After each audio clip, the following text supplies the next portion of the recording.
구사구 건강 클리닉 시간입니다. 다양한 디지털 매체들로 인해서 성장기 아동들의 시력이 하루가 다르게 나빠져 가고 있는데요. 자, 오늘은 성장기 어린이의 시력 변화와 눈에 좋은 음식들에 대한 이야기 나눠보겠습니다. 그 외에도 다양한 안과 질환과 관련해서 불편한 점이나 궁금한 점 있으시다면 단문 50원, 장문 100원, 샵 0949번으로 보내주시길 바랍니다. 상담을 해드리도록 하겠습니다.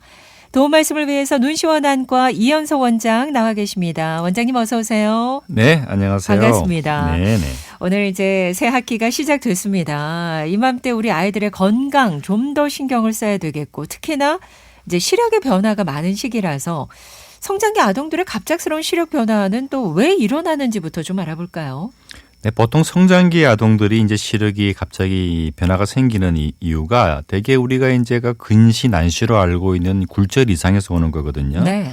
이러한 변화들은 우리 아이들이 보통 가장 키가 급속하게 성장하는 시기가 대개 그 초등학교에서 중학교 올라가는 그 사이잖아요. 네.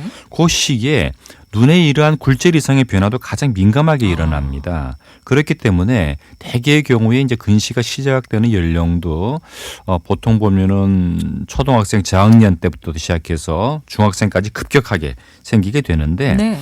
이러한 변화가 특히 최근에 이제 더 가속되는 변화는 최근에 여러 가지 이제 우리의 환경적인 것들 있잖아요. 이제 그 스마트폰 또는 그 컴퓨터, 게임기 같은 이러한 비디오 기기들이 이제 급격히 보급되면서 네. 그런 근거리에서부터 우리 성장기 아동들이 빨리 노출되고 또 거기에 과도하게 이제 많은 시간을 보내는 것들이 이러한 그 굴절 이상의 변화를 더더욱 많이 일으키지 않나 네. 하는 그런 생각들을 많이 하고 있죠. 정말 이렇게 식당이라던가 어디 가보면 정말 어린 아이들까지 이런 디지털 매체들을 상당 시간 보고 있는 모습을 이제 확인을 할 수가 있는데 이처럼 성장기 어린이 시력 변화로 인해서 발생하는 또 다른 질환들도 있다면서요. 네, 그렇습니다. 대개 이러한 근시나 난시 같은 경우에는 뭐 거의 뭐 조금씩은 다 있다고 봐야죠. 네. 예전에 비해서는 정말 늘었는데 최근에 그 연구 자료에 의하면은 저학년인 경우에 안경을 착용하는 그 아동들의 숫자가 이제 거의 50% 이상이다라는 보고까지 있을 정도. 저희가 사실 저희 때만 하더라도 초등학교 저학년 때 안경을 끼는 경우는 거의 전체 뭐 반 같으면 거기에 한 명, 두 명 뭐 안경 꼈을 때 우리가 좀 신기하게 바라볼 정도의 수준이었는데 네. 그런 거에 비해서는 정말 많이 늘었다라는 생각을 그렇죠. 하게 되고요.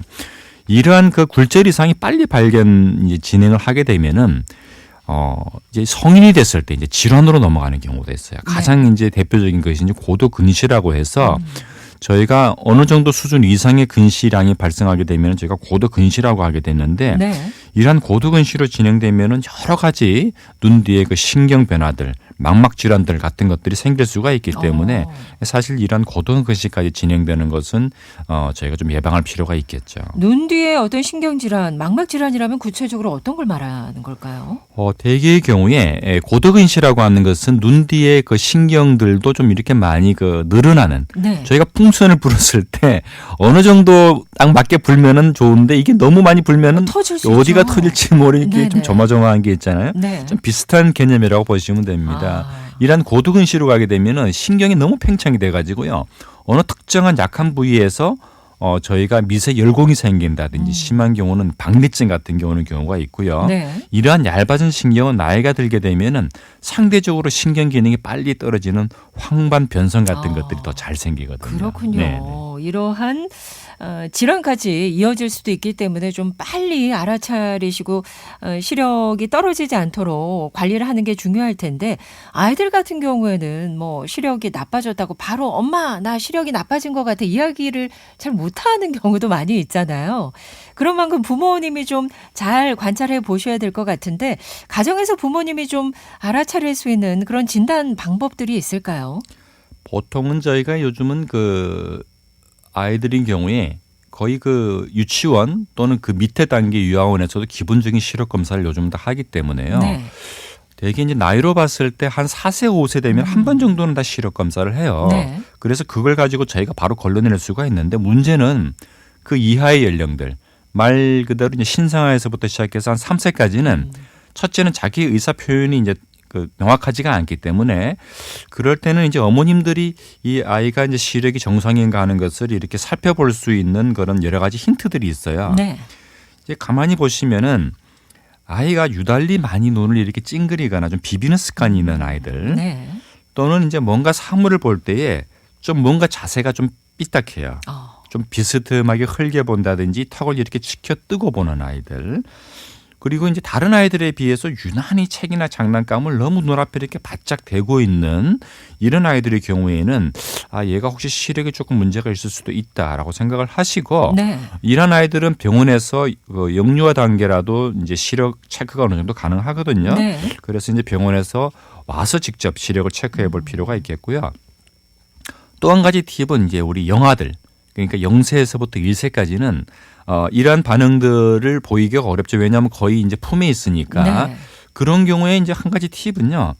엄마가 아이랑 눈을 맞출 때 되게 아이들이 눈을 맞추잖아요. 네. 또 싱긋싱긋 웃기도 네네. 하고 그런 반응이 있는데 한 번쯤은 이제 한쪽씩 눈을 비교를 해보세요. 한쪽 눈을 이렇게 이제 뭔가 이렇게 꺼지 같은 걸로 살짝 애기들은 덮어놓으면 잘 모르는데 네. 한쪽 눈은 덮어도 아이가 눈도 잘 맞추고 좀 싱긋싱긋 웃는데 한쪽 눈은 이제 반대쪽을 가렸더니 눈도 잘 못 맞추는 것 같고 반응이 없다. 네. 이런 경우도 이쪽 눈에 시력 이상이 있을 수 있다라는 뭐 중요한 힌트가 되겠죠. 그렇군요. 그렇다면 성장기 어린이의 시력 교정 방법에는 어떤 게 있을까요?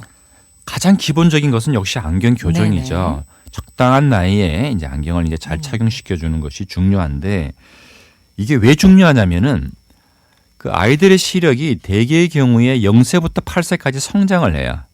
우리가 키도 성장을 할 때에 뭔가 이제 다리에 부상이 있거나 수술을 받거나 하게 되면 키가 좀 덜 큰다는 말이 있듯이 네. 아이들이 키가 성장하는 8세까지 이러한 굴절 이상이 있을 때는 우리가 방치를 했을 때 시력이 크질 않거든요. 저희가 그것을 약시라고 하는데 이게 사실은 제일 무서운 거예요. 왜냐하면 이것은 8세 이후가 지나서 성인이 되어버리면 교정할 방법이 없어요. 우리가 흔히 하는 시력 교정 수술 이런 거 통해서 교정되는 것은 교정 시력이 다 나올 때 얘기거든요. 네. 그래서 이러한 약시를 빠지지 않게 해야 되기 때문에 어느 정도의 굴절 이상이 있을 때는 사실은 눈에 맞는 적당한 안경을 반드시 끼우셔야 돼요. 우리 어머님들이 조금 오해하시는 부분이 안경을 끼우면 애가 시력이 더 빨리 나빠지거나 더 나빠지지 않나라는 그런 것 때문에 안경을 늦게 끼우려고 하시거든요. 네. 그러나 어차피 그렇게 하게 되면 시력은 더 빨리 나빠지기 때문에 눈에 맞는 적절한 안경을 반드시 끼우셔야 되고요. 네. 그리고 아까 말씀드린 것처럼 이제 고도근시로 가는 걸 막아주는 것이 중요한데 고도근시나 이러한 경우에 저희가 할 수 있는 방법은 안경으로는 되진 않아요. 네. 그러나 최근에 도입된 것은 그 드림 렌즈라고 하는 이제 그 렌즈 치료가 있거든요. 네네. 이것은 이제 그 밤에 잘 때 각막의 표면에 검은 눈동자에 렌즈를 조금 눌러주는 이런 치료 방법인데 이 치료가 현재까지는 유일하게 근시 진행을 억제하는 치료로서 이제 보급이 되고 있고 효과도 어느 정도 검증이 되어 있기 때문에 너무 빨리 시력이 나빠져서 걱정이신 분들은 이러한 드림 렌즈 치료도 한번 고려해 보시면 좋겠죠. 그래요. 일단 뭐 시력이 나빠지지 않도록 예방하는 게 상당히 중요하지 않겠습니까? 그렇죠. 예방을 이제 해주는 것이 이제 가장 우선인데. 네. 아까 이제 원인에 대한 걸 잠깐 말씀드렸잖아요. 네. 아이들이 너무 이제 그 스마트폰이나 비디오 기기를 많이 보는 것들이 굉장히 눈에 해로울 수 있기 때문에 네네. 부모님들이 그런 걸 적당하게 조금 조절해 줄 필요가 있겠죠. 그렇죠. 시간이라든지 그런 걸 해주는 게 필요하고 그리고 설사 하더라도 자세가 중요해요. 되게 아이들이 그런 걸 보게 되면은 굉장히 눈에 바짝 붙여 사는 경우가 많은데 네. 적당한 거리를 바른 자세로 제일 안 좋은 게 이제 엎드려서 하는 거죠. 네네. 엎드리게 되면은 아무래도 비디오 기기와 거리가 가까워지게 되잖아요. 그러니까 차라리 반듯하게 앉아서 어느 정도의 거리를 띄우고 그런 걸 할 수 있도록 해주고요. 네. 그다음에 눈에 좀 여러 가지 다양한 좋은 생활 습관이나 특히 식습관 같은 걸 잘 관리해 주는 게 좋겠죠. 네. 눈에 좋은 음식이라면 어떤 게 있을까요? 먼저 이제 크게 한 세 가지로 나누면은 네. 그 생선류 중에 이제 등 푸른 생선이 좋아요. 네네. 이것은 이제 오메가3라고 하는 지방산이 풍부하기 때문에 좋고요. 그다음에 두 번째는 당근이 굉장히 좋은데 성장기 네네. 아동 때는 여기에는 이제 눈 시력을 발달시키는 데 도움이 되는 비타민 A나 베타카로틴 등이 아주 풍부하게 네. 들어 있고요. 그리고 의외로 이 소고기 같은 좋은 그런 그 붉은 고기도 풍부한 아연질이 있어서 이러한 것들이 장기적으로는 그 눈의 성장을 이제 좋게 해주고 마지막으로는 요즘 아이들이 잘 안 먹죠. 농립 채소 있잖아요. 아, 시금치나 케일 네네네. 같은 거. 이러한 것들은 이제 눈에 좋은 필수 영양소, 루테인, 지아자틴 같은 것들이 풍부하게 들어있기 때문에 네. 이러한 음식들을 골고루 잘 먹게 지도해 주시는 것이 중요하겠죠. 그래요. 생활 습관 가운데서도 자세 그리고 디지털 기기를 보는 어떤 시간 조절 그리고 아울러 식습관 좀 잘 기억해 두셨다가 아이에게 좀 잘 먹이셔서 시력이 더 이상 나빠지지 않도록 충분히 좀 예방을 해 주시면 좋을 것 같나요. 오늘은 성장기 어린이의 시력 변화와 또 눈의 건강에 좋은 음식들에 대한 이야기 나눠봤습니다. 원장님 말씀 잘 들었습니다. 네, 감사합니다. 네, 고맙습니다.